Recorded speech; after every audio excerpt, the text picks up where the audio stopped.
Type बताए थे combination reaction. First number आपका टाइप था कॉम्बिनेशन रिएक्शन, काफी ज्यादा इंपॉर्टेंट है ये रिएक्शंस, और ये आप सब इसको करते जाएंगे, एग्जाम में भी पूछा जाता है कॉम्बिनेशन रिएक्शन में। ठीक है जी, कॉम्बिनेशन रिएक्शन। तो कॉम्बिनेशन रिएक्शन में क्या होता है, दो या दो से अधिक प्रोडक्ट या रिएक्टेंट, दो या दो से अधिक रिएक्टेंट जो है वो कंबाइन करके एक सिंगल प्रोडक्ट बनाते हैं। ठीक है, तो you can say that here two or more reactant, to or more reactant जो है वो कंबाइन करते हैं। क्लियर है जी, टू और मोर रिएक्टेंट क्या करते हैं, कंबाइन करते हैं, और ये जो है कंबाइन करने के बाद क्या बनाते हैं, एक सिंगल प्रोडक्ट बनाते हैं, सिंगल प्रोडक्ट। क्लियर है जी पॉइंट ये, सिंगल प्रोडक्ट। रिवर्सिबल और इरिवर्सिबल रिएक्शन के बारे में आपको बताया था। रिवर्सिबल रिएक्शन में क्या होता है, रिवर्सिबल रिएक्शन फॉरवर्ड और बैकवर्ड दोनों होता है, ठीक है, लेकिन इरिवर्सिबल रिएक्शन केवल फॉरवर्ड होता है। क्लियर है पॉइंट, ये क्वेश्चन ये भी पूछा जाता है आपको रिवर्सिबल और इरिवर्सिबल रिएक्शन के बारे में, इसी में डिस्कस हम लोग करेंगे। ठीक है, उसको एक्सोथर्मिक एंड एंडोथर्मिक के बारे में पूछा जाता है, समझ में आ रहा है। तो देखो कि to or more reactant combine करते हैं और एक सिंगल प्रोडक्ट जब बनाते हैं तो उस तरह के रिएक्शन को हम लोग बोलते हैं कि वो कॉम्बिनेशन रिएक्शन है। जैसे दो या दो से अधिक रिएक्टेंट, रिएक्टेंट क्या होता है, reactant is a chemical substance which take part in a chemical reaction. तो केमिकल रिएक्शन में जो भाग लेते हैं, ठीक है, वो आप उसको बोला जाता है कि वो रिएक्टेंट होते हैं, और जो सब्सटेंस बनता है केमिकल रिएक्शन होने के बाद वो सब्सटेंस को बोलते हैं हम लोग प्रोडक्ट। तो जब भी दो या दो से अधिक रिएक्टेंट कंबाइन करके एक सिंगल प्रोडक्ट बनाएंगे तो वो किस तरह का रिएक्शन हो जाएगा, कॉम्बिनेशन रिएक्शन हो जाएगा। क्लियर है सबको ये पॉइंट। तो for example you can take here A plus B, ये दोनों क्या है जी, रिएक्टेंट हो जाएंगे, इससे ज्यादा भी रिएक्टेंट हो सकते हैं।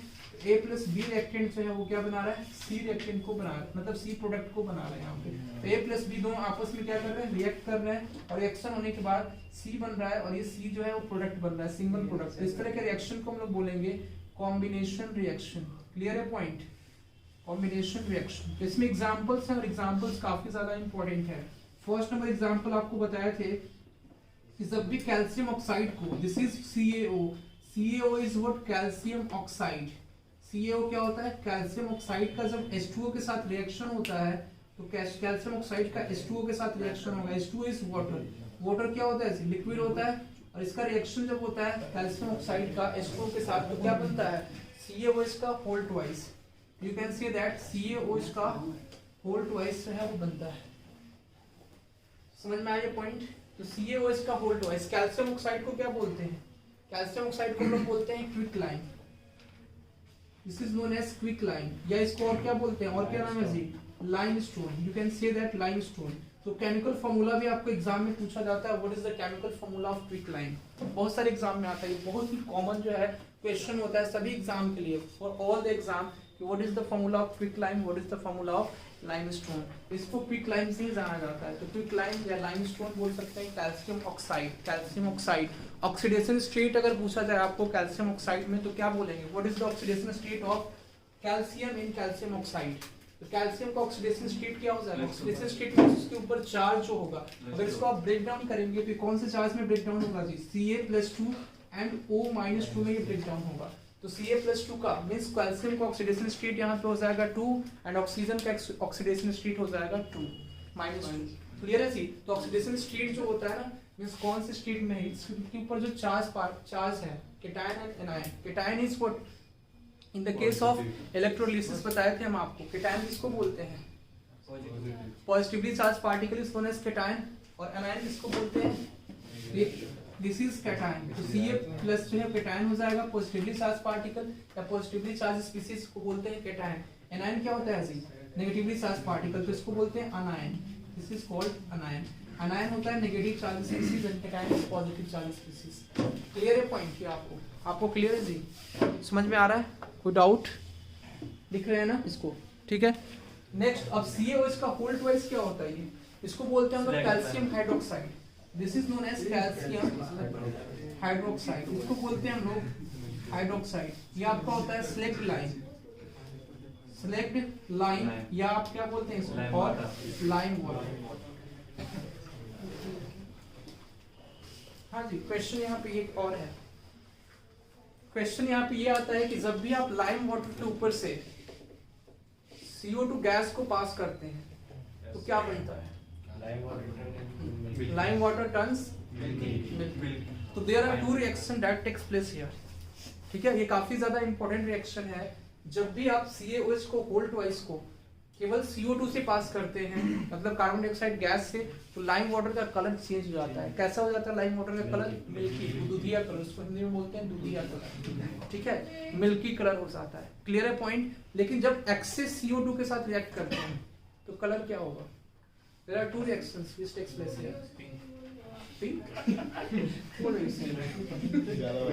नो, जब एक्सेस CO2 के साथ करेंगे तो क्या बनेगा?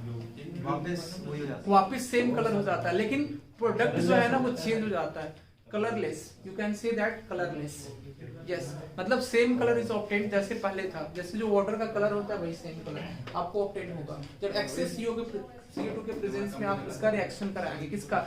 CaOH का होल ट्वाइस का। तो ये समझ में आ रहा है ना सबको? क्लियर है। तो एक तरह का टाइप, इसको हम एसिड बेसिस एंड सॉल्ट में भी लेंगे, ठीक है, इसको एसिड बेसिस एंड सॉल्ट में भी लेंगे। तो ये लिख लो, दो इसमें पॉइंट है। जब केवल CO2 से, तो when CO2 is case number 1, case number 1 is when CO2 is passed over lime water. Lime water means what? CaOH का whole twice. Don't talk to each other. So it turns lime water milky. It turns lime water milky. तो lime water milky हो जाता है। तो अगर आप देखोगे calcium hydroxide का रिएक्शन अगर आप CO2 से कराएंगे तो क्या बनता है जी? कैल्शियम हाइड्रोक्साइड का अगर रिएक्शन आप कराएंगे CO2 से तो क्या बनेगा? What would be the product form? Calcium hydroxide का CO2 के साथ रिएक्शन कराएंगे तो क्या बनेगा? CO3 प्लस कौन सी गैस रिलीज होगी? तो देखो, आप देखो बैलेंस करोगे तो Ca तो है, CO3 ऑक्सीजन के 3 मॉलिक्यूल, अब गैस कौन सी रिलीज होगी? H2 गैस रिलीज होगी। क्लियर है जी? हाइड्रोजन गैस, ऑक्सीजन की तो 4 है। समझ में आया? हम बैलेंस कर सकते हैं, आप you can balance all that. ये अनबैलेंस्ड केमिकल इक्वेशन है। बैलेंस में क्या होगा? Number of atoms which are present in the reactant side would be same as the number of atoms which are present in the product side. समझ में आ रहा है सबको? तो देखो CaCO3 क्या होता है? CaCO3 is calcium carbonate. So this you will study here, calcium carbonate. Clear है जी? Calcium carbonate is known as marble, इसको हम लोग बोलते हैं मार्बल। जैसे आप देखोगे ये जो पेंट होता है ना, पेंट, तो इसमें जो वाटर है ना H2 जो वाटर है ये जैसे जैसे सूखता है, ठीक है, जैसे आप देखोगे कि जैसे ही पेंट आप करते हैं तो पेंट करते हैं तो उस समय इसका कलर डिफरेंट होता है, पेंट करते हैं तुरंत इसका कलर अपीयर नहीं होता। क्लियर है पॉइंट? अपीयर नहीं होता, लेकिन 2-3 दिन के बाद आप देखते हो कि सरफेस शाइनी भी दिखता है और उसका जो एक्चुअल कलर है वो अपीयर हो जाता है। समझ में आया? क्यों? इसलिए इसका रिएक्शन होता है किसके साथ? जो भी एटमॉस्फेयर में प्रेजेंट CO2 है, आपने क्या किया? CaOH का होल ट्वाइस इसके ऊपर बढ़ाया, कैल्शियम हाइड्रोक्साइड H2O। समझ में आया सबको? क्लियर है पॉइंट? हाँ, बता रहे हैं हम आपको। H2 गैस नहीं होगा, H2O होगा। Yes, I will tell you this point, ठीक है। अभी बता रहे हैं, आप लोगों ने H2 बोला ना, अभी बता रहे हैं हम आपको, ठीक है। ये यही चीज, इसलिए हम एग्जांपल ये लिए हैं आपको। CaOH का होल ट्वाइस, CaOH का होल ट्वाइस आपने क्या किया? पेंट किया, ठीक है। तो जब आप पेंट करोगे तो CaOH का होल ट्वाइस चढ़ा रहा है उसके ऊपर, मतलब कैल्शियम हाइड्रोक्साइड आप चढ़ा रहे हैं, ठीक है, मतलब पेंट कर रहे हैं उसके ऊपर, वॉल के ऊपर। तो आफ्टर 2 और 3 डेज क्या हो जाएगा? 2 और 3 डेज जो इसमें वाटर मॉलिक्यूल्स प्रेजेंट थे वो धीरे धीरे उनका क्या होगा? इवापोरेशन हो जाएगा। तो इवापोरेशन से क्या होगा? वो एटमॉस्फेयर में मिक्सअप हो जाएंगे, और एटमॉस्फेयर में वो मिक्सअप हो जाएंगे मींस एयर मॉलिक्यूल्स के साथ वो सेटअप हो जाएंगे। क्लियर है पॉइंट सबको? This point is clear to all of you और नॉट? तो वो जब H2O वाटर मॉलिक्यूल्स क्या होंगे? In the form of vapour के फॉर्म में इवापोरेशन उनका हो जाएगा, तो वो उसमें क्या बचेगा आपका? Calcium carbonate. तो वो एक्चुअल में जो होता है ना, हाइड्रोजन गैस नहीं होता है, वो आपका होता है क्या? H2O, हाइड्रोजन ऑक्साइड, जिसको बोलते हैं हम लोग वाटर।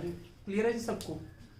तो वाटर उसमें से रिलीज होता है, बाकी क्या बचेगा, कैल्शियम कार्बोनेट। तो कैल्शियम कार्बोनेट बचता है और वही आपका अपीयर्स होता है शाइनी, इसको हम लोग बोलते हैं मार्बल। तो जो एटमॉस्फेयर में CO2 प्रेजेंट होता है उसके साथ ये रिएक्ट कर जाता है और उसके बाद बनाता है CaCO3 calcium carbonate and plus H2O। H2O is water. अब इसमें पूछा जाए आपको कि कार्बोनेट का ऑक्सीडेशन स्टेट क्या होगा, यस क्या हो जाएगा कार्बोनेट का ऑक्सीडेशन स्टेट,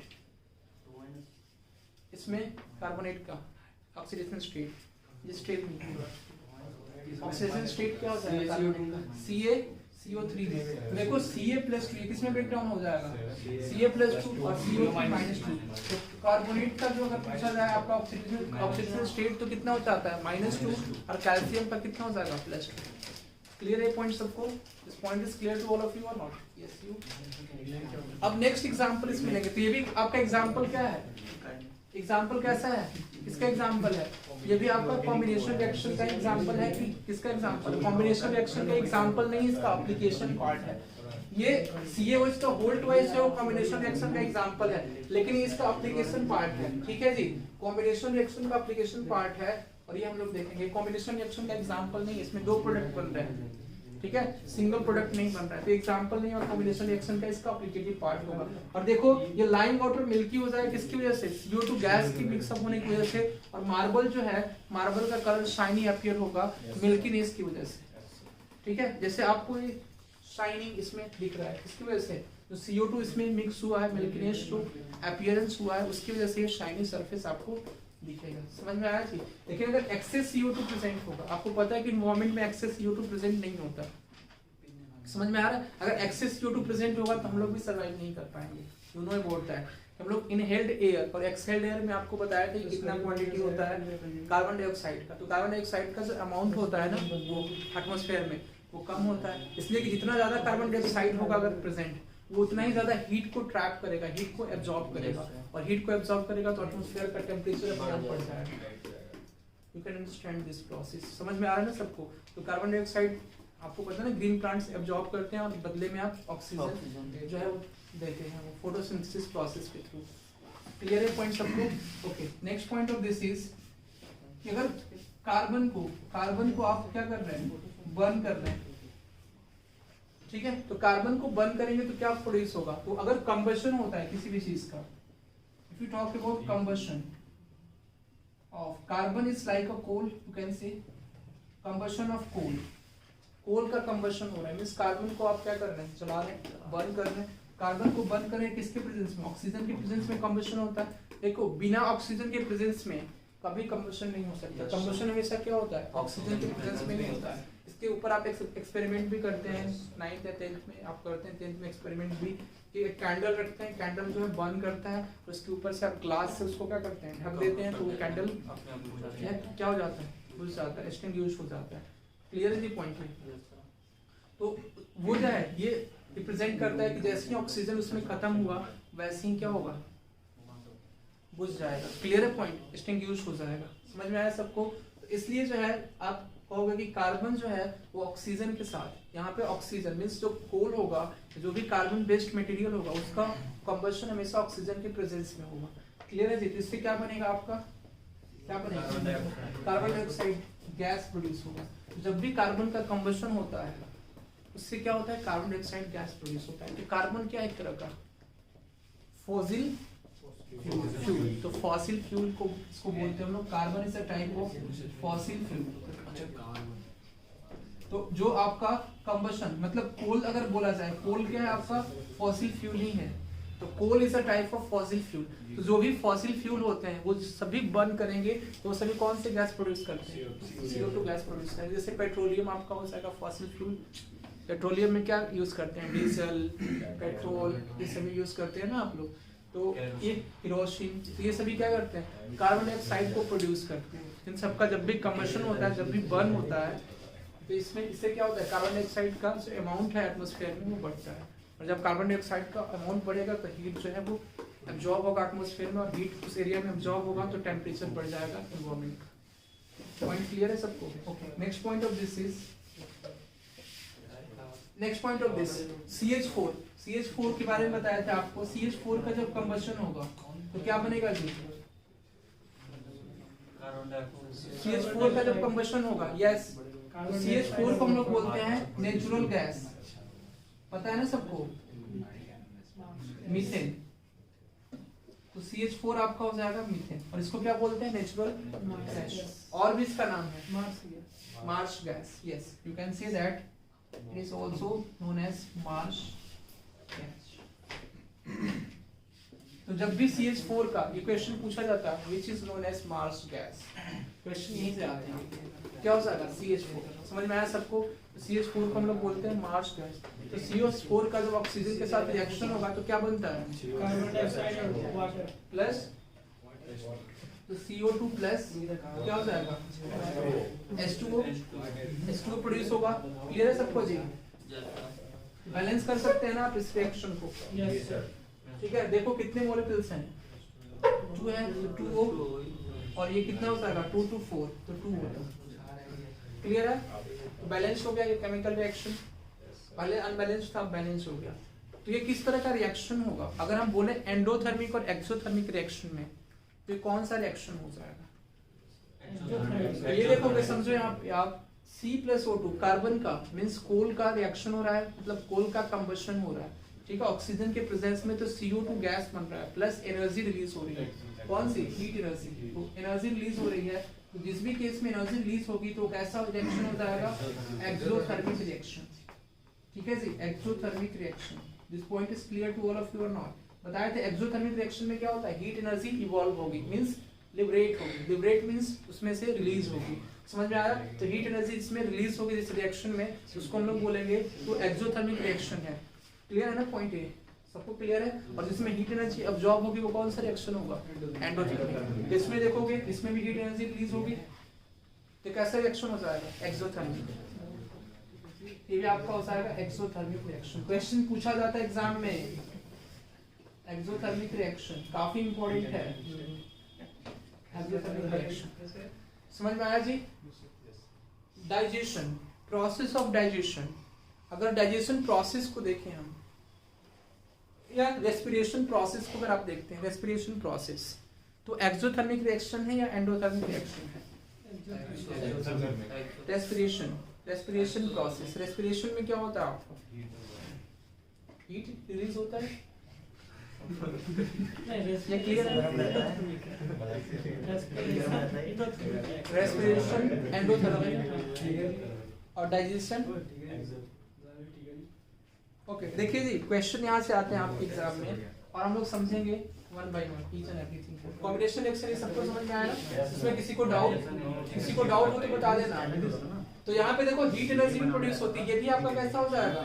एक्सोथर्मिक ही होगा। तो यहाँ पे देखो जब हीट करते हैं, यहाँ पे हीट एनर्जी प्रोड्यूस होती है। जैसे देखोगे आप, जब भी कैल्शियम ऑक्साइड, चूना में, इसको बोलते हैं हिंदी में चूना, कैल्शियम ऑक्साइड को, ठीक है, जब भी आप उसमें वाटर को डालोगे उसमें से हीट एनर्जी भी रिलीज होती है, तो वो भी एक्सोथर्मिक रिएक्शन ही होगा। क्लियर है सबको पॉइंट? तो इसको लिख लो, सब लोग लिख लिया? अब देखो, respiration as well as digestion of food हम लोगों को समझना है कि कौन सा प्रोसेस है इसमें। Respiration and next number is digestion of food.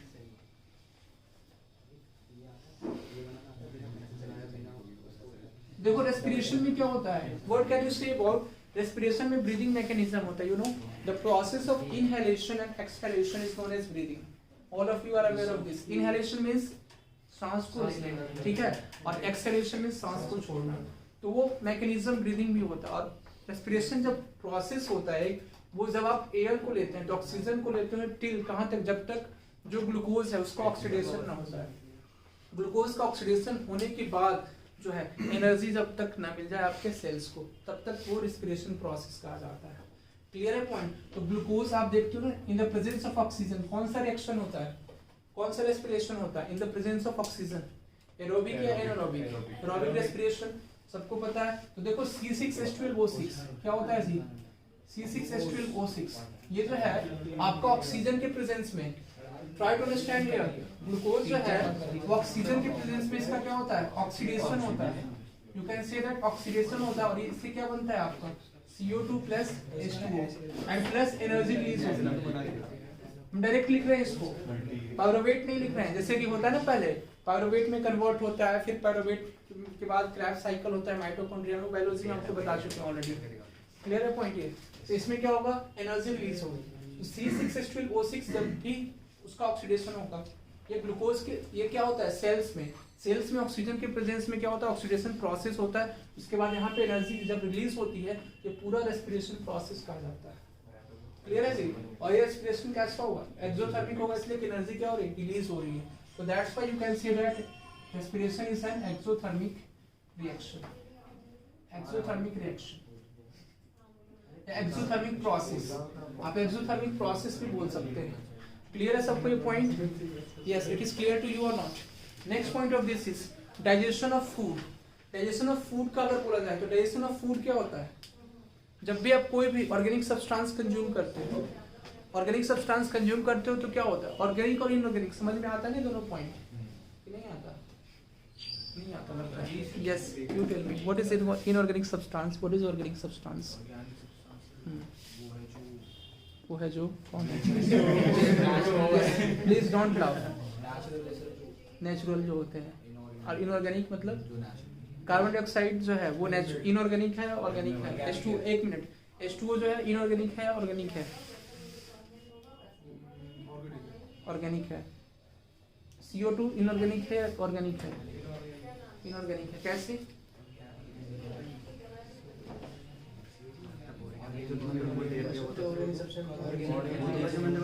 अगर क्वेश्चन आएगा कि which of the following, आपको तो organic what is this?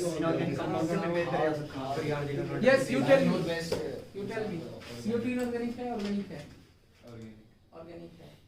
You tell मी।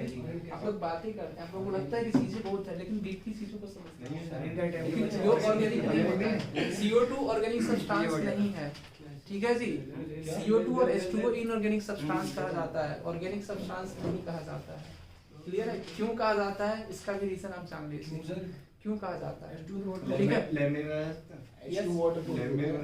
क्या नहीं बनाया जाता ऑर्गेनिक? देखो ऐसा नहीं है, देखो ऑर्गेनिक सब्सटेंस जो होते हैं वो नेचुरल सब्सटेंस हम लोग बोलते हैं कि नेचुरल जो भी सब्सटेंस है, जो भी हम फूड कंज्यूम करते हैं, तो आपका जो है वो नेचुरल सब्सटेंस होता है, तो वो ऑर्गेनिक सब्सटेंस होते हैं। लेकिन नेचुरल होने चाहिए और वो कोई कंपाउंड से मिलके बने होने चाहिए, 2 या 2 से अधिक कंपाउंड से मिलके बने होने चाहिए। जैसे अगर आप कार्बोहाइड्रेट्स लेते हो, ठीक है, न्यूट्रिएंट्स हो गया, ठीक है, जो फूड आप लेते हैं वो हमेशा ऑर्गेनिक होता है, फूड इनऑर्गेनिक आप नहीं लेते हैं। फूड में क्या होता है, कॉम्प्लेक्सिटी होती है, जैसे बहुत सारे न्यूट्रिएंट मिले हुए होते हैं, तो बहुत सारे सब्सटेंस उसमें मिले हुए होते हैं। तो nutrient in the form of what, जैसे विटामिन्स, कार्बोहाइड्रेट, मिनरल्स, ये सभी मिले होते हैं, तो ये सभी आपको ऑर्गेनिक सब्सटेंस कहता है। इनऑर्गेनिक मतलब जो केमिकल कंपाउंड से मिलकर बना होता है जनरली, जैसे कार्बन डाइऑक्साइड जो है वो कार्बन और ऑक्सीजन से मिलकर बना हुआ है, ठीक है जी? इनऑर्गेनिक सब्सटेंस होगा। H2O हाइड्रोजन और वाटर, मतलब हाइड्रोजन और ऑक्सीजन से मिलकर बना हुआ है, 1:8 रेशियो है, सबको पता है H2O में, तो हाइड्रोजन का 1:8 रेशियो। तो वाटर तो नेचुरल होता है ना, ठीक है, तो वाटर नेचुरल है, लेकिन 2 कंपाउंड्स हैं उसमें H2O, उसको बना सकते हैं। मतलब इन द केस आप कह सकते हैं कि उसमें 2 एटम्स हैं, 2 एलिमेंट्स हैं, उससे मिलके बना हुआ है, तो कॉम्प्लेक्सिटी नहीं है वहाँ पे, ठीक है? समझ में आया? सर कॉम्प्लेक्सिटी किस सेंस में? क्लियर है ना? जैसे कि आप 2 या 2 से अधिक कंपाउंड्स मिल जाए तो आपका होता है, ठीक है, और वो कैसा होना चाहिए, नेचुरल होना चाहिए। देखो next part of this is digestion of food. Digestion of food में क्या होता है, जो भी हम सब्सटेंस लेते हैं, ठीक है, वो ब्रोकन डाउन होता है किसमें, सिंपलर सब्सटेंस में। सिंपलर सब्सटेंस में ब्रोकन डाउन होगा तो उसमें से क्या होता है, आपको एनर्जी रिलीज होती है। Energy means energy in the form of nutrient. Nutrient के फॉर्म में एनर्जी आप क्या करते हैं, गेन करते हैं। ये भी कैसा रिएक्शन होगा, कैसा प्रोसेस होगा, एक्सोथर्मिक प्रोसेस हो जाएगा। क्लियर है जी सबको? Exothermic process. तो डाइजेशन ऑफ फूड भी आपका कैसा प्रोसेस हो जाएगा, एक्सोथर्मिक प्रोसेस। तो ये आपका था, सभी कॉम्बिनेशन रिएक्शन में ही थे सभी चीजें। देखो आपको जो डाइजेशन ऑफ फूड होता है उसमें बहुत सारी चीजें कंबाइन होके और आपको एनर्जी मिलती है। समझ में आ रहा है ना? एनर्जी किस फॉर्म में, विटामिन के फॉर्म में, कार्बोहाइड्रेट के फॉर्म में, ठीक है, प्रोटीन्स के फॉर्म में, फैट्स के फॉर्म में। Next part of this is combination के बाद डीकंपोजिशन रिएक्शन होता है। Decomposition reaction, decomposition reaction.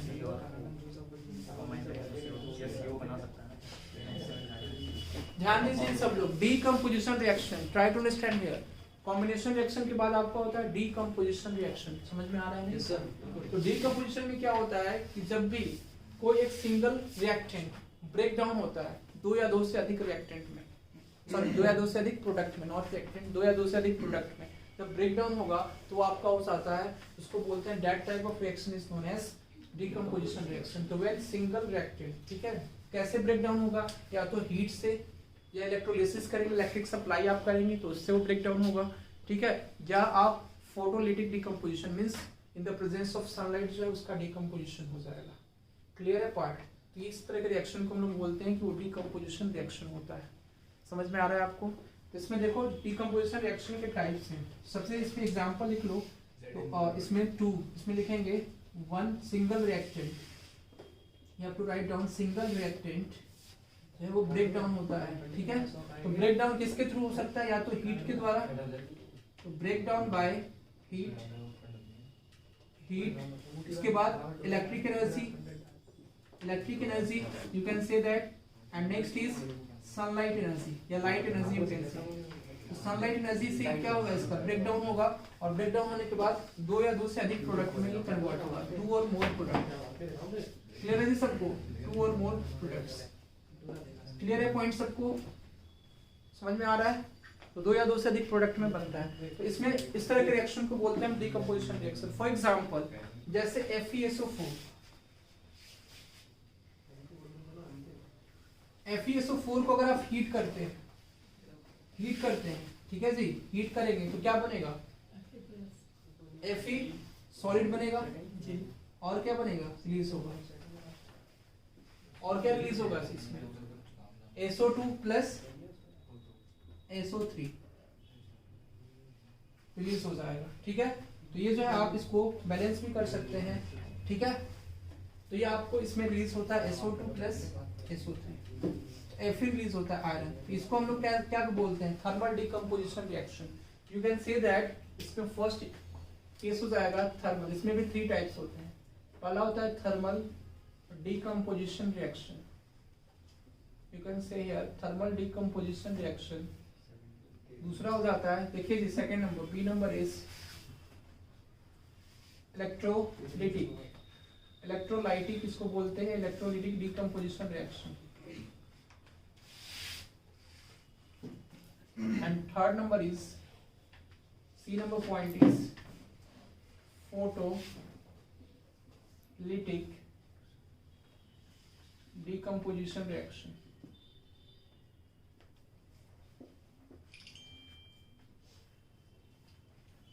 सबको क्लियर है? किसी को कोई डाउट इसमें? यस। तो first number is thermal decomposition में। तो थर्मल डीकम्पोजिशन में क्या हो जाएगा, कौन कौन से रिएक्शन होंगे उसको भी हम लोग देखेंगे, ठीक है। तो thermal decomposition reaction, first number है आपका thermal decomposition reaction. Thermal decomposition reaction, तो थर्मल डीकम्पोजिशन रिएक्शन जो रिएक्शन जिसमें सिंगल प्रोडक्ट, देखो जी ट्राई टू अंडरस्टैंड हियर, जिसमें सिंगल रिएक्टेंट जो होगा उसको हीट करने के बाद, ठीक है, दिस रिएक्शन प्रोसीड्स या कैरिड आउट बाय हीटिंग। तो थर्मल डीकम्पोजिशन रिएक्शन जो है वो कैरिड कैसे होता है? हीटिंग से कैरिड आउट होता है। इसको बोलते हैं कि रिएक्शन तभी होगा जब उसमें जो रिएक्टेंट है, ठीक है, जो आपका रिएक्टेंट है उसको हम हीट करेंगे तो उसका ब्रेक डाउन होगा, ठीक है। तो वो रिएक्शन आपका बोला जाएगा कि थर्मल डीकम्पोजिशन रिएक्शन है। जैसे फॉर एग्जांपल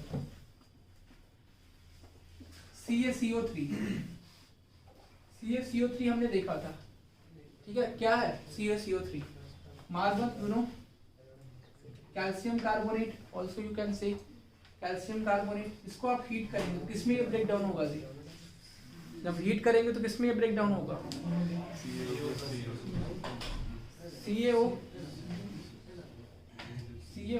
प्लस CO2 में ब्रेक डाउन हो जाएगा। ये ब्रेक डाउन होगा CaO मींस कैल्शियम ऑक्साइड में ब्रेक डाउन होगा, कैल्शियम ऑक्साइड इसको बोलेंगे, एंड प्लस CO2 गैस, मतलब कार्बन डाइऑक्साइड गैस रिलीज होगी, कार्बन डाइऑक्साइड गैस रिलीज होगी। This is the example of thermal decomposition reaction. आपको समझ में आ रहा है? यस, आपको समझ में आ रहा है? समझ में आया ना सबको? दूसरा है आपका B number part is electrolytic decomposition reaction. इसमें आप लिखोगे is carried out by heating, लिख लेना is carried out by heating. दूसरा हो जाएगा इलेक्ट्रोलाइटिक डिकम्पोजिशन। इलेक्ट्रोलाइटिक डिकम्पोजिशन में क्या होगा? वैसा रिएक्शन जो इलेक्ट्रोलिसिस से हो, मतलब इलेक्ट्रिकल एनर्जी इसमें सप्लाई करे, इलेक्ट्रिसिटी सप्लाई करे।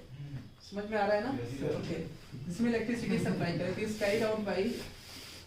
Is carried out by passing an electricity, passing an electricity. ठीक है जी? तो इलेक्ट्रिसिटी को जब आप पास करते हैं तो उस तरह से वो डिकम्पोजिशन होता है। अब बताएंगे इसका एग्जांपल। यस, क्या एग्जांपल है? यस, आप बताइए। पीछे क्यों मुड़ रहा है? आप बताइए, आपसे पूछ रहे हैं। यस, किसी को पता है इलेक्ट्रोलाइटिक डिकम्पोजिशन का? यस, मेटल्स प्यूरिफाई करते थे। मेटल्स प्यूरिफाई करते हैं। Yes, you are right. Yes, you metal refining में इसका यूज करते हैं। ठीक है, सिल्वर कोटिंग में यूज करते हैं। ठीक है, इलेक्ट्रोलाइटिक डिकम्पोजिशन का आप सिल्वर कोटिंग में भी यूज कर सकते हैं। ठीक है, और किस चीज में? इसको एक बोलते हैं ना, एक टर्म, एक स्पेसिफिक टर्म बोला जाता है, that is known as electroplating. ठीक है, इलेक्ट्रोप्लेटिंग जो है ना टर्म बोला जाता है, हम लोग बोलते हैं मेटल्स का इलेक्ट्रोप्लेटिंग में भी यूज करते हैं। ठीक है, इलेक्ट्रोलाइटिक डिकम्पोजिशन का। तो इलेक्ट्रोप्लेटिंग आपका हो जाएगा। इलेक्ट्रोप्लेटिंग में क्या करते हैं? आयंस का मतलब कोई एक मेटल्स का उसके ऊपर परत हम चढ़ाते हैं। ठीक है, परत से कवर अप करते हैं। तो जैसे हम इसमें सिंपल एग्जांपल पहले आपको ले रहे हैं, क्लियर है पॉइंट? जैसे आप देखो ये इसमें एक आपका इलेक्ट्रोलिसिस ट्यूब हो गया, इसमें इलेक्ट्रोलिसिस करा रहे हैं और इलेक्ट्रोलिसिस में कैथोड और एनोड दोनों हैं। This is your cathode and this is your anode. तो cathode means positive charge particle और ये हो जाएगा एनोड। तो इसको मान लो आप एनोड और ये हो जाएगा आपका कैथोड। समझ में आ रहा है सबको ये पॉइंट?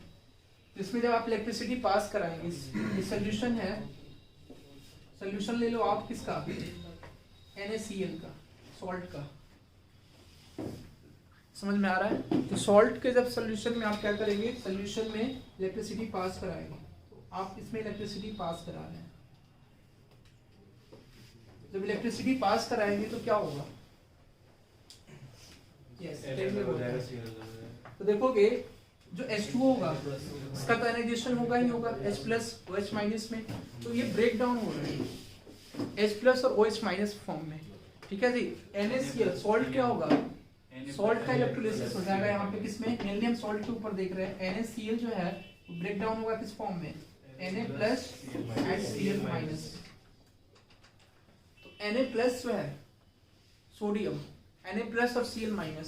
तो Na+ कहाँ पे जाएगा? डिपॉजिट होगा। Na+ जो है वो एनोड पे डिपॉजिट होगा नेगेटिवली चार्ज पार्टिकल के ऊपर। तो इसमें क्वेश्चन ये भी आता है कि एनोड मतलब जो कैथोड है, जैसे प्लस वाले चार्ज पार्टिकल जो है वो कहाँ पे डिपोजिशन होता है उसका? इलेक्ट्रोलिसिस प्रोसेस में, तो एनोड पे होता है।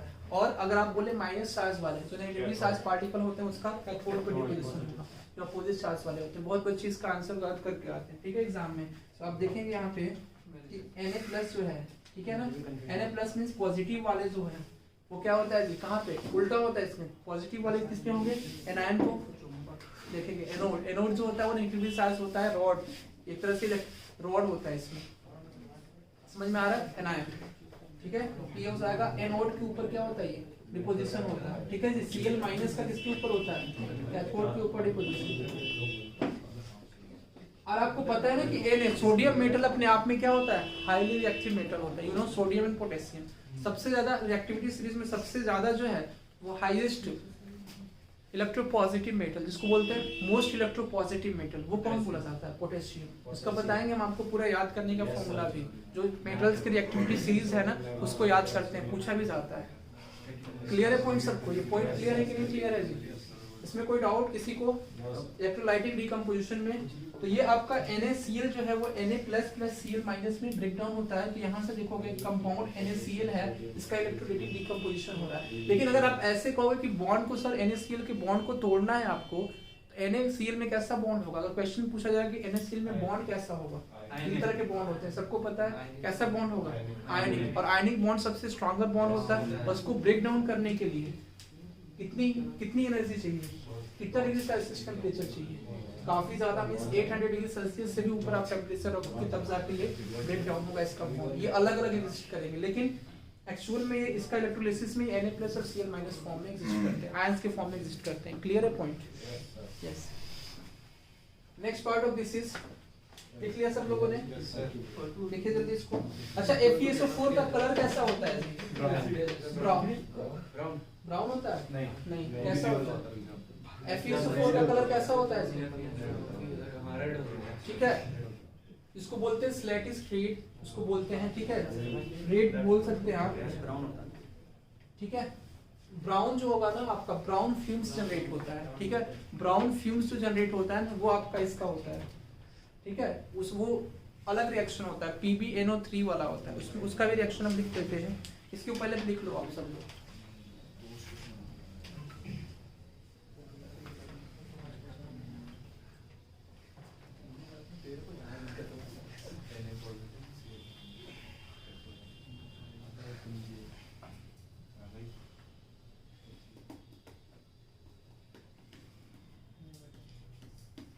इसका सेम वही कलर हो जाएगा जो हमने देखा था। ये तो फिजिकल चेंज ही होता होगा फिर किसमें? क्या इसमें इसमें नहीं, ये सभी केमिकल रिएक्शन हो रहा है ना, इसमें केमिकल चेंज हो रहा है। इसमें फिर से आप वापस नहीं बना सकते इसको, ठीक है। तो इसमें देखो आपका आइडेंटिटी जो है सब्सटेंस का लॉस हो जाएगा। अगर वापस आप बनाएंगे भी ना, तो जो ओरिजिनल आइडेंटिटी है सब्सटेंस की लॉस हो जाएगा, ठीक है। लेकिन आप वापस नहीं बना सकते, इरिवर्सिबल रिएक्शन है, रिवर्सिबल रिएक्शन नहीं है। दोनों हम लोग पढ़ लेते हैं, reversible reaction as well as irreversible reaction, दोनों हम लोग पॉइंट आयरन को डिकम्पोज करे तो यस, आयरन को डिकम्पोज कर रहे हैं, डिपेंड करता है कैसे डिकम्पोज कर रहे हैं। जैसे आयरन को देखो, आयरन ओर से अगर आप कर रहे हैं उसको, तो आयरन ओर से जब उसको एक्सट्रैक्ट कर रहे हैं, एक्सट्रैक्शन ऑफ आयरन, तो उसको बोलते हैं हम मेटल रिफाइनिंग, ठीक है। वो प्रोसेस दूसरा प्रोसेस हो जाता है, फिर मेटल्स की हम रिफाइनिंग करते हैं। समझ में आ रहा है पॉइंट? हर चीज डिकम्पोज हो जाती है, हर एक चीज डिकम्पोज हो सकती है, कोई जरूरी नहीं है, ठीक है। ऐसा कोई जरूरी नहीं है कि हर एक चीज डिकम्पोज हो जाएगी। जैसे डायमंड को आप हीट करेंगे, तो देखो ना, डायमंड अपने आप में सबसे ज्यादा हार्डेस्ट सब्सटेंस माना जाता है। It is one of the electrons of carbon, as you know. Carbon का हमने देखा, तो कार्बन के 3 इलेक्ट्रॉन्स होते हैं, ग्रेफाइट, डायमंड और बकमिंस्टर फुलरेंस। तो आप देखोगे जब डायमंड का स्ट्रक्चर देखोगे ना, उसमें तो एक कार्बन जो एटम है वो 4 कार्बन एटम के साथ जो है सिमेट्रिकली अरेंज होता है। तो उसमें जो बॉन्ड होता है ना, बॉन्ड में जो फोर्स ऑफ अट्रैक्शन होता है वो काफी ज्यादा होता है, उसकी वजह से उसका बॉन्ड जो है वो इजीली ब्रेक डाउन नहीं हो पाता। समझ में आया? तो डायमंड के बारे में बताया भी थे हम आपको कि कैसे उसका सिमेट्रिकल अरेंजमेंट होता है कार्बन कार्बन मॉलिक्यूल्स का। क्लियर है पॉइंट? तो उसमें इतना ज्यादा वो हार्डेस्ट सब्सटेंस होता है कि उसको इसलिए आप ब्रेक डाउन कर ही नहीं सकते। इसलिए कहा जाता है कि हीरा को, मतलब डायमंड को डायमंड से ही काटा जाता है। कहावत भी आप आपने देखी होगी, प्रभाव, ठीक है। तो जो आकार उसको दिया जाता है ना, उसको बस कट करते हैं। Decompose is other thing. Decomposition means हम दूसरा सब्सटेंस इससे बना रहे हैं। क्लियर है पॉइंट ये? Next part of this is, अब इसमें लिख लो, इलेक्ट्रोप्लेटिंग में भी यूज करते हैं, लिख लो।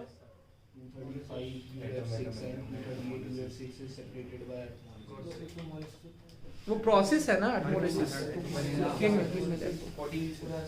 एक्सट्रैक्शन पड़ रहा है। वो तो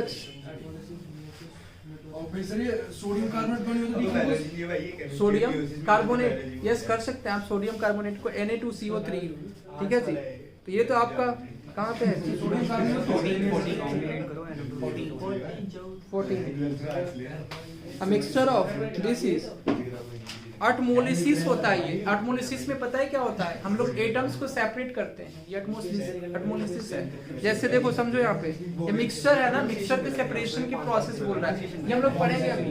ट्राई टू अंडरस्टैंड हियर। इसी में हम लोग पढ़ेंगे मिक्सचर के सेपरेशन का जो प्रोसेस है, ठीक है। तो जैसे दे रहा है UF6, यहाँ पे आपको क्वेश्चन दिया हुआ है UF6 एंड ये हो जाएगा 235 एंड 238 दिया हुआ है आपको UF6। समझ में आ रहा है? ये जो है इसको UF6, हाँ UF6 दिया हुआ है और 238 UF6 इज सेपरेटेड बाय, ठीक है। तो आपको नहीं पता यूरेनियम है ना, ये एग्जिस्ट करता है यूरेनियम, ठीक है, यूरेनियम फ्लोराइड है ये, ठीक है, और ये भी यूरेनियम फ्लोराइड है। तो देखो यूरेनियम का try to understand here, try to understand here, try to understand here.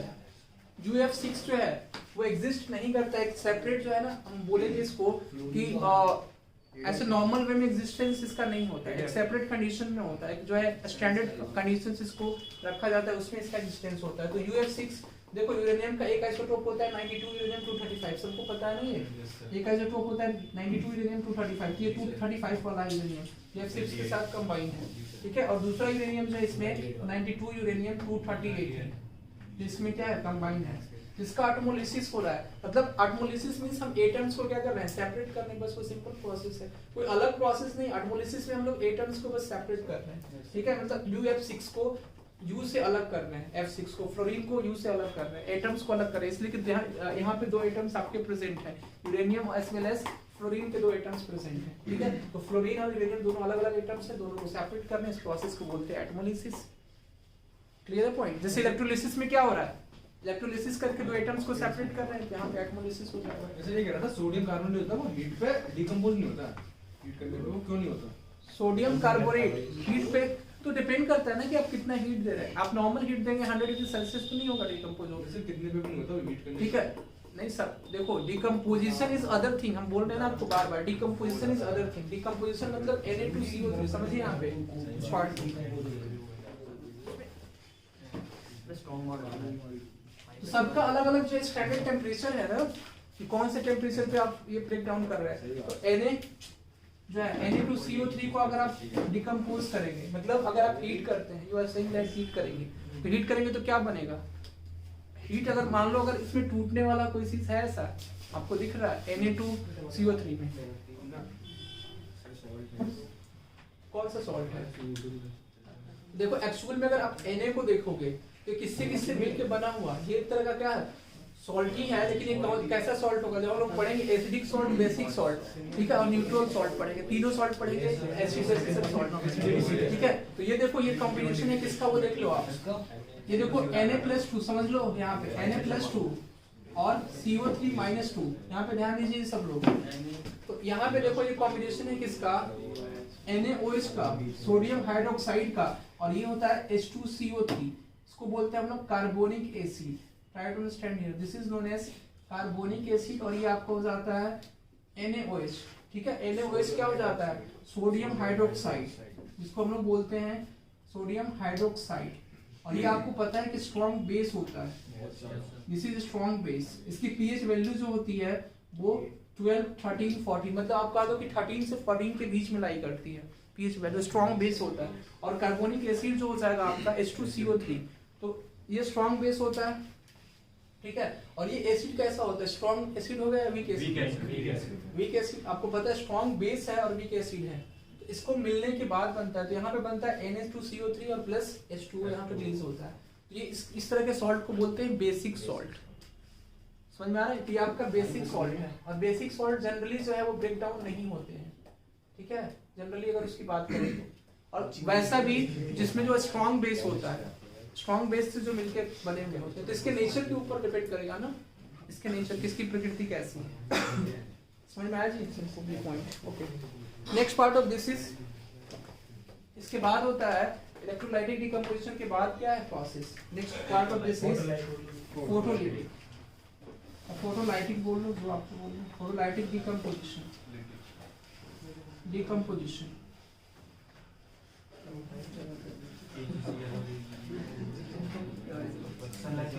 तो इसमें देखो क्या करते हैं ना, try to understand here, try to understand here. Photolytic decomposition में क्या होता है कि जैसे आप एक कंपाउंड रखते हैं, ठीक है, और उस वहां पे सनलाइट आ रहा है, suppose you are putting here a compound, ठीक है, यहाँ पे आप रख रहे हैं ये कंपाउंड, मान लो इसमें AgCl है, इसमें 3 कंपाउंड्स हो सकते हैं। AgCl फोटोलिटिक जो कंपोजिशन होता है वो हम आपको बता रहे हैं, ठीक है, डिकम्पोजिशन। तो इसमें AgCl होता है, AgBr और AgI, ये भी हो सकता है, ठीक है जी। AgI इसको बोलते हैं सिल्वर क्लोराइड, सिल्वर ब्रोमाइड और सिल्वर आयोडाइड। तो ये तीनों जो कंपाउंड इसमें होते हैं, जिसका फोटोलिटिक डिकम्पोजिशन जब हम करते हैं, तो photolytic decomposition means in the presence of sunlight. तो अगर आप इसको सनलाइट के प्रेजेंस में रखोगे ना, तो ये ब्रेक डाउन हो जाता है, ठीक है। अगर ये तीनों कंपाउंड को आप रखते हैं सनलाइट के प्रेजेंस में तो ब्रेक डाउन हो जाता है। तो देखो AgCl जो है वो ब्रेक डाउन होता है, ठीक है, सनलाइट के प्रेजेंस में। किस फॉर्म में जी? सनलाइट के प्रेजेंस में Ag प्लस और Cl minus plus Cl minus 1, ठीक है। तो Cl माइनस और Ag प्लस के फॉर्म में ब्रेक डाउन होता है। Next part of this is AcBr। AcBr जो है वो ब्रेक डाउन होता है आपका Ac plus and plus Br minus के फॉर्म में।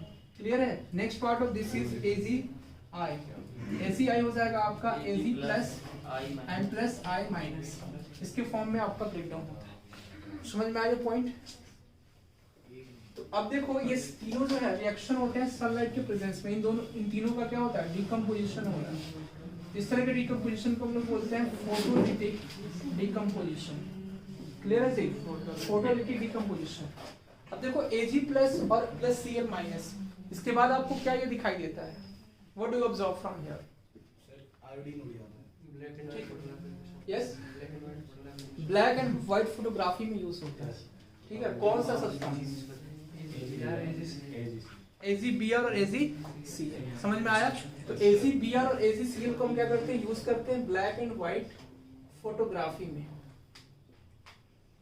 प्रिंटिंग में नहीं sir, black and white photography में नहीं, फोटोग्राफी में यूज करते हैं। इसलिए कि सुनो क्यों यूज किया जाता है, इसलिए कि Ag प्लस जो है ना उसके ऊपर शाइनिंग जो है, देखो अगर आप फॉर एग्जांपल AgCl आप फोटोग्राफी में यूज कर रहे हैं व्हाइट या ब्लैक फोटोग्राफी में, देखा होगा आपने जो फोटोग्राफी की रील्स होती हैं उसमें शाइनिंग कलर्स अपीयर होते हैं। वो शाइनिंग कलर्स किसकी वजह से होते हैं? Ag प्लस आयंस के प्रेजेंस की वजह से ही होती है। तो उसमें Ag प्लस रील्स में आपने देखा होगा नेगेटिव, जो उसको बोलते हैं नेगेटिव, उसका तो नेगेटिव में आपको जो रील्स होता है ना, रील्स वो उसमें शाइनिंग होती है। आपने देखा होगा, ध्यान से देखोगे तो शाइन करता है आपका फेस या जिसका भी वो रील्स है, जिसका भी फोटो आपने किया, जो फोटो आएगा ना उसमें रील्स में वो शाइनिंग सरफेसेस दिखेंगे। तो वो शाइनिंग सरफेसेस किसके प्रेजेंस में होते हैं? Ag प्लस के प्रेजेंस में ही होते हैं। जो सिल्वर है ना, सिल्वर की कोटिंग, ठीक है, Ag प्लस के प्रेजेंस की वजह से ही वो शाइन करता है। समझ में आया सबको जी? Ag प्लस आयंस के प्रेजेंस से ही वो शाइन करता है। तो AgCl उसमें यूज कर सकते हैं आप। सिल्वर क्लोराइड, सिल्वर ब्रोमाइड, इसका नाम भी आप लिख सकते हैं जो लोग नहीं जानते हैं, silver chloride, silver chloride. And next part of this is silver bromide, and next part of this is silver iodide. Clear है पॉइंट? सिल्वर आयोडाइड समझ में आया? इसमें किसी को कोई doubt? Next part of this is, यहाँ पे देखो आगे, फिर ये समझ में आया ना? Next part of this is displacement reaction. Displacement reaction. तो डिस्प्लेसमेंट रिएक्शन में क्या होता है? देखो एक मेटल होता है, मेटल या कोई भी एक सिंगल कंपाउंड, समझ में आ रहा है? तो रिएक्टेंट होते हैं, दो रिएक्टेंट इसमें क्या होते हैं? कंबाइन करते हैं। लेकिन एक जो रिएक्टेंट होता है, ठीक है, उसमें जो कंपाउंड है उसको डिस्प्लेस करता है। फॉर एग्जांपल आपने ले लिया यहाँ पे, ये ले लो Na plus FeSO4, Na plus FeSO4, आपने ले लिया Na प्लस FeSO4। तो देखो Na जो है वो Fe से क्या होगा? मोर रिएक्टिव होगा, हाई रिएक्टिव होगा। तो जो हाईली रिएक्टिव मेटल्स हैं वो क्या कर देते हैं? डिस्प्लेस कर देते हैं किसको? लो रिएक्टिव मेटल को। तो देखो कि Na is more reactive than Fe। तो जो हाई रिएक्टिव मेटल होगा तो इसमें सिंगल रिएक्टेंट में क्या होगा? एक एटम आपको सिंगल यूज किया जाएगा, एक जो रिएक्टेंट है वो सिंगल यूज किया जाएगा। तो इसमें दो रिएक्टेंट का यूज होगा, ठीक है। Here is the involvement of two reactant. Clear है ये पॉइंट सबको? यहाँ पे दो रिएक्टेंट होंगे और दो रिएक्टेंट में एक जो रिएक्टेंट होगा वो दूसरे रिएक्टेंट के कैटायंस को रिप्लेस करेगा, कैटायंस। तो यू कैन सी दैट, तो पहला जो रिएक्टेंट होगा, ठीक है, वो दूसरे के कैटायंस को क्या करेगा? उससे रिप्लेस करेगा। क्यों? व्हाई? इसलिए कि वो मोर रिएक्टिव होगा, that's why they displace that, ठीक है। तो ये हो जाएगा Na2SO4 प्लस Fe क्या हो जाएगा? आयरन, और आयरन आपका सॉलिड हो जाएगा। नेक्स्ट क्लास में हम मेटल की रिएक्टिविटी सीरीज पढ़ेंगे, इसलिए कि देखो रिएक्टिविटी सीरीज हम लोग समझेंगे, उसका शॉर्ट ट्रिक भी बताएंगे आपको याद करने के लिए। उसके बाद डबल डिस्प्लेसमेंट रिएक्शन पढ़ेंगे, रिडॉक्स पढ़ेंगे, और रिडॉक्स के बाद कोरोजन और रैंसिडिटी, ये सभी टॉपिक पढ़ेंगे उसके बाद। समझ में आया? उसके बाद आपका होगा start acid basis and salt, वो भी हम लोग होमोजेनियस मिक्सचर हेटेरोजेनियस मिक्सचर जो है ना मिक्सचर्स पे, वो भी हम लोग कवर अप करेंगे।